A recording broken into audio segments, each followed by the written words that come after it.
May kabi-kabilang baha sa ilang lugar sa Laguna dahil sa bagyong Aghon. At sa bayan ng Bae, lubog ang maraming kalsada. At nakatutok doon live, si Mav Gonzalez. Mav? Pia, nasa 1 kilometro na yung hindi madaanan dito sa National Highway sa bahagi ng Bae, Laguna dahil nga sa baha. Kaya abiso po sa mga light vehicles ay wag na po kayong dumaan dito para hindi kayo ma-stranded.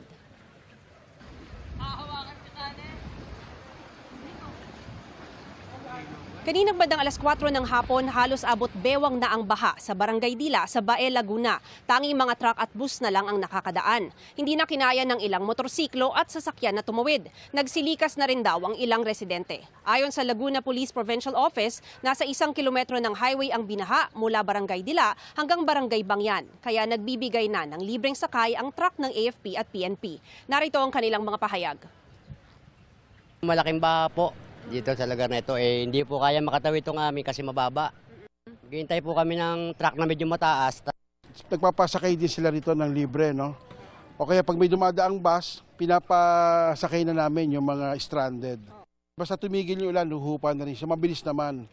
Pero sa ngayon na patuloy yung pag-ulan, binibigyan namin ng babala na wag na muna tumuloy yung mga light vehicles.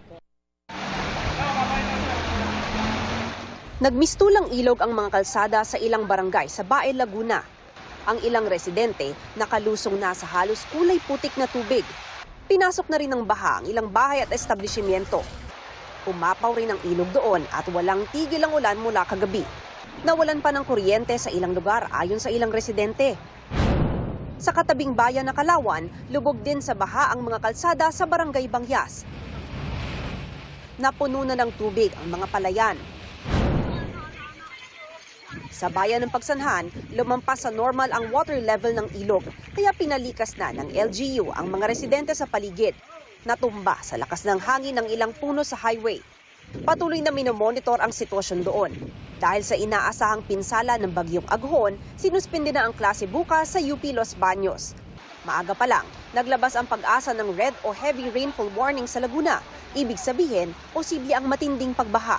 Nasa signal number 2 ang buong Laguna mula kaninang umaga.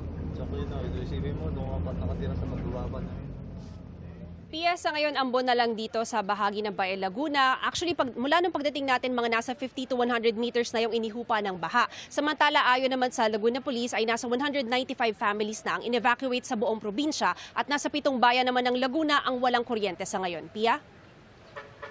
Maraming salamat, Mav Gonzalez. Mga kapuso, patuloy na tumutok sa mga balita. Mag-subscribe sa GMA Integrated News sa YouTube. Sa mga kapuso abroad, samahan niyo kami sa GMA Pinoy TV at www.gmanews.tv.